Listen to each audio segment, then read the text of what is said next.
Thank you for plugging into this Family Life News podcast, streaming issues-driven, family-focused news.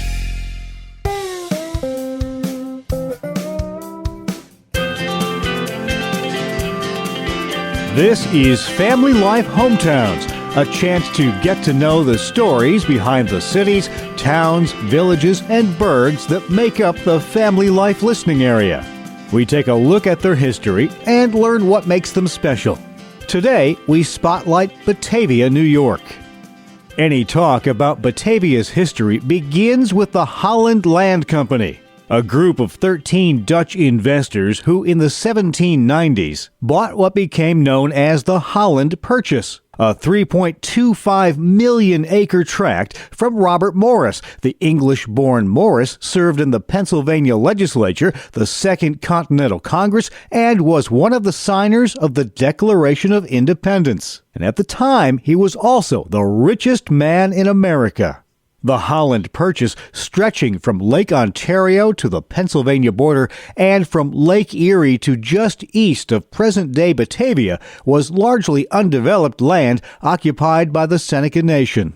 Before the huge land deal could be approved, though, a couple of major roadblocks stood in the way. First, the Senecas, led by legendary chief and orator Red Jacket, had to sign off on what was called the Treaty of Big Tree, eventually signed in what is now Geneseo, New York, in 1797. Red Jacket was against the deal, but eventually acquiesced.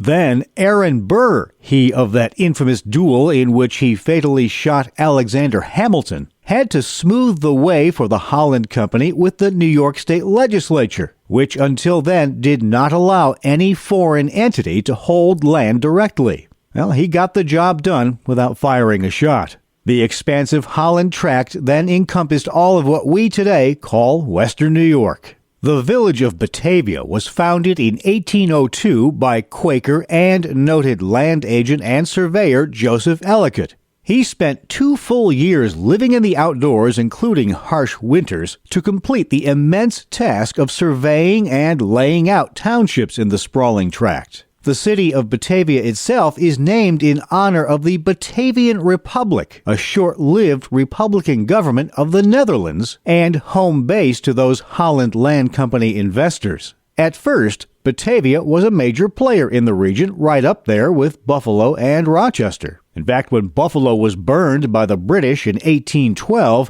many refugees and soldiers found safe haven in Batavia. Then, in the 1820s, came the Erie Canal, which bypassed Batavia in favor of a more northerly route through Albion and Medina. The canal greatly accelerated the growth of Buffalo and Rochester. However, Batavia still began to grow as an industrial and manufacturing center, becoming known for producing tractors and other farming equipment for the region's growing farming communities. The best known of these was the Johnson Harvester Company, which eventually became Massey Ferguson, and then part of the present-day international conglomerate known as AGCO. And once Massey Ferguson vacated that huge complex in Batavia, it gave birth to the Batavia Industrial Center, the first business incubator in the world. By 1915, Batavia was incorporated as a city and remains Genesee County's only city.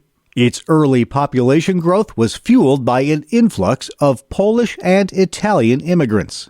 Batavia's population saw slow but steady growth, reaching a high of just over 18,000 in the 1960 census, a number not far off from the current figure of just over 15,000. One of Batavia's better-known native sons is journalist Terry Anderson, who was held captive by Hezbollah terrorists in Lebanon from 1985 to 1991, thrusting his sister, Peggy Say, reluctantly into the global spotlight as she campaigned tirelessly for his release, eventually succeeding. Famed NFL quarterback John Elway was once a minor league baseball player, and he hit his first professional home run at Batavia's Dwyer Stadium.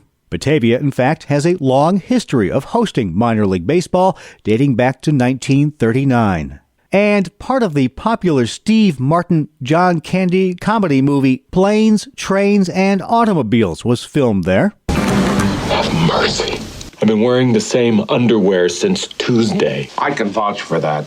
Hundreds of residents managed to snag fleeting moments of fame as extras, earning $50 for a 10-hour day of filming in the cold. The Batavia of today, located along New York State's busy thruway, is home to a variety of businesses.